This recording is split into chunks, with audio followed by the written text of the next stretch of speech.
Assalamualaikum warahmatullahi wabarakatuh.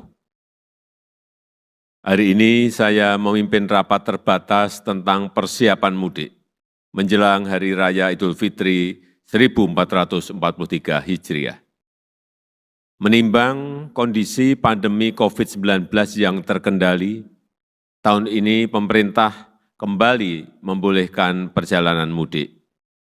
Masyarakat dapat kembali merayakan Hari Raya bersama keluarga dan sanak saudara di kampung halaman. Namun, kita harus tetap waspada, jangan sampai perjalanan mudik justru memicu munculnya gelombang baru penularan COVID-19. Apalagi arus mudik tahun ini diperkirakan akan sangat besar. Menurut laporan yang saya terima, diperkirakan ada 23 juta mobil pribadi dan 17 juta sepeda motor yang akan melakukan perjalanan mudik di Pulau Jawa saja. Pemerintah, kita semua tentu sangat menginginkan perjalanan mudik berlangsung lancar dan penuh kegembiraan. Yang terpenting, pemerintah selalu meletakkan keselamatan masyarakat sebagai prioritas utama, baik keselamatan selama perjalanan mudik maupun keselamatan kesehatan kita. Sekali lagi, jangan sampai ada lonjakan kasus yang tak terkendali setelah kita merayakan Hari Raya. Oleh karena itu, pemerintah akan melakukan pengaturan perjalanan mudik secara ketat dan terperinci. Para menteri dan seluruh jajaran pemerintah sedang bekerja keras untuk menyiapkan aturan-aturan ini. Pekan depan akan kami sampaikan kepada seluruh masyarakat.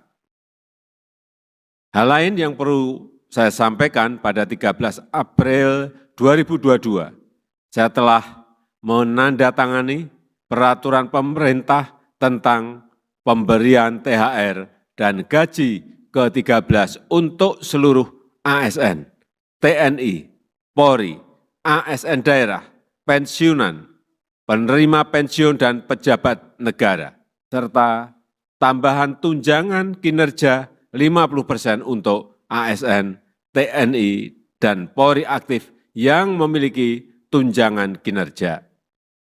Kebijakan ini merupakan wujud penghargaan atas kontribusi aparat pusat dan aparat daerah dalam menangani pandemi COVID, serta diharapkan menambah daya beli masyarakat dan membantu percepatan pemulihan ekonomi nasional.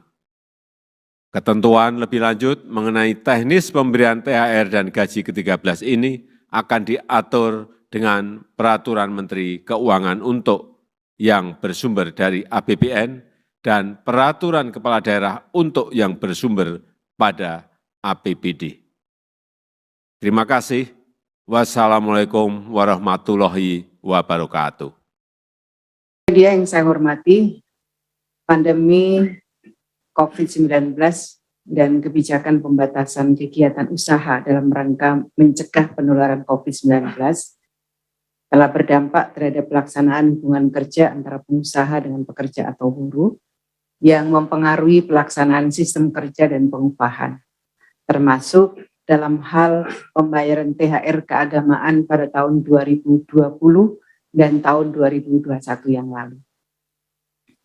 Keberhasilan pengendalian penyebaran COVID-19 dan cakupan vaksinasi yang tinggi menunjukkan dampak positif terhadap normalisasi aktivitas masyarakat.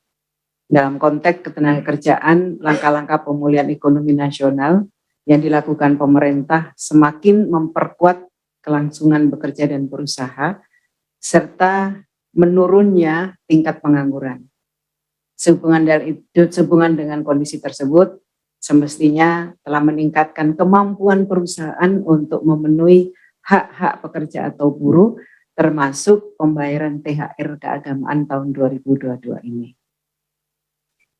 Pemerintah melalui Kementerian Ketenagakerjaan telah menerbitkan surat edaran nomor M-1-HK.04-Romawi 4-2022 tanggal 6 April yang lalu tentang pelaksanaan pemberian tunjangan Hari Raya Keagamaan tahun 2022 bagi pekerja atau buruh di perusahaan yang mewajibkan pengusaha untuk memberi THR sesuai dengan ketentuan peraturan perundang-undangan. Pemberian THR keagamaan bagi pekerja atau buruh merupakan upaya untuk memenuhi kebutuhan pekerja atau buruh dan keluarganya dalam merayakan Hari Raya Keagamaan. Ini berdasarkan peraturan pemerintah nomor 36 tahun 2021 tentang pengupahan, juga peraturan Menteri Ketenagakerjaan nomor 6 tahun 2016 tentang tunjangan Hari Raya Keagamaan bagi pekerja atau buruh di perusahaan. Pemberian THR keagamaan merupakan kewajiban yang harus dilaksanakan oleh pengusaha kepada pekerja atau buruh. THR keagamaan merupakan pendapatan non-upah yang wajib dibayarkan oleh pengusaha kepada pekerja atau buruh paling lambat 7 hari sebelum Hari Raya Keagamaan. Dan di surat edaran ini juga menjelaskan tentang jenis-jenis status pekerja yang berhak atas THR, yaitu pekerja PKWT, PKWTT, buruh harian, pekerja rumah tangga, pekerja outsourcing, tenaga honorer, dan lain-lain. Untuk kepentingan itu, Kementerian Ketenagakerjaan telah membentuk Posko THR untuk memberikan pelayanan konsultasi dan penegakan hukum dalam rangka pemantauan dan pengawasan kepatuhan pelaksanaan THR keagamaan tahun 2022 ini. Pelaksanaan Posko THR ini melibatkan seluruh unit teknis di lingkungan Kementerian Ketenagakerjaan. Tim Posko ini bertugas untuk memberikan pelayanan konsultasi pembayaran THR dan penegakan hukumnya. Pelayanan ini dapat dimanfaatkan oleh pekerja atau buruh dan pengusaha secara daring atau online melalui poskothr.kemenaker.go.id. Mulai kapan? Mulai hari ini 8 April sampai 8 Mei tahun 2022.